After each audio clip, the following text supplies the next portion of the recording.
অলি আহমেদ কেন জামাতের সাথে জোট করলেন তিনি নিজের মুখে বললেন, তার কথাগুলো শুনেন।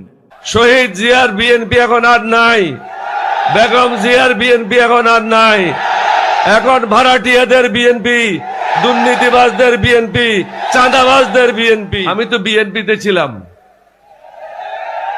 বিএনপির দুজন সংগঠকের মধ্যে আমি একজন।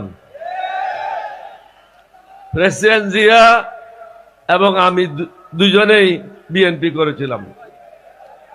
মুক্তিযুদ্ধের সময় ক্যাপ্টেন অলি আহমদ হিসাবে সর্বপ্রথম পাকিস্তানের বিরুদ্ধে বিদ্রোহ করেছিলাম। শহীদ রাষ্ট্রপতি জিয়াউর রহমান সওয়াত জাহাজ থেকে অস্ত্র খালাসের জন্য তাকে নির্দেশ দেওয়া হয়েছিল, তখনও পর্যন্ত আমরা বিদ্রোহ করব এই পরিকল্পনা চূড়ান্ত হয় নাই। তিনি যাচ্ছিলেন চট্টগ্রাম বন্দরের দিকে। ইতিমধ্যে আমি যখন খবর পেলাম ঢাকাতে শুরু হয়ে গেছে গোলাগুলি, চট্টগ্রাম সেনানিবাসে গোলাগুলি শুরু হয়েছে, অষ্টম বেঙ্গল সেনাদেরকে নিয়ে আমি বিদ্রোহ করি এবং প্রেসিডেন্ট জিয়াকে দেওয়ানহাট নামক স্থান থেকে ফিরিয়ে নিয়ে আসি। অতঃপর দুজনে মিলে কালুঘাট বেতার কেন্দ্রে যায়। পরের দিন তিনি বাংলাদেশের স্বাধীনতা ঘোষণা করেন। আমরা কেন সেদিন পাকিস্তান থেকে স্বাধীনতা চেয়েছিলাম? ওরাও তো আমাদের ভাই,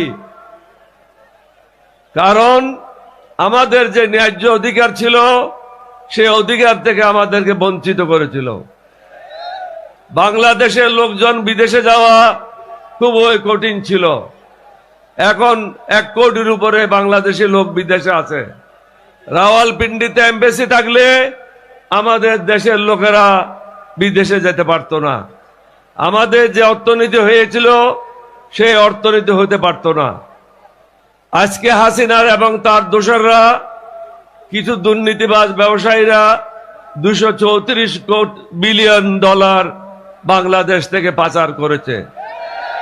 এই টাকা যদি থাকতো বাংলাদেশ পৃথিবীর মধ্যে অন্যতম একটা ধনী দেশ হিসাবে পরিণত হতো। বাংলাদেশের মানুষের কোনো সমস্যা নাই, উর্বর জায়গা, আল্লাহর মেহেরবানি, এরকম জায়গা পৃথিবীতে কোনোখানে নাই। একটা বীজ পড়ে থাকলেই সেটার থেকে চারা ওঠে। কিন্তু এখানে রাজনীতিবিদেরা হলো মহা দুর্নীতিবাজ, শুধু দুর্নীতিবাজ না, মহা দুর্নীতিবাজ। ওই কারণেই আমি বিএনপি ত্যাগ করেছিলাম 2006 সালে।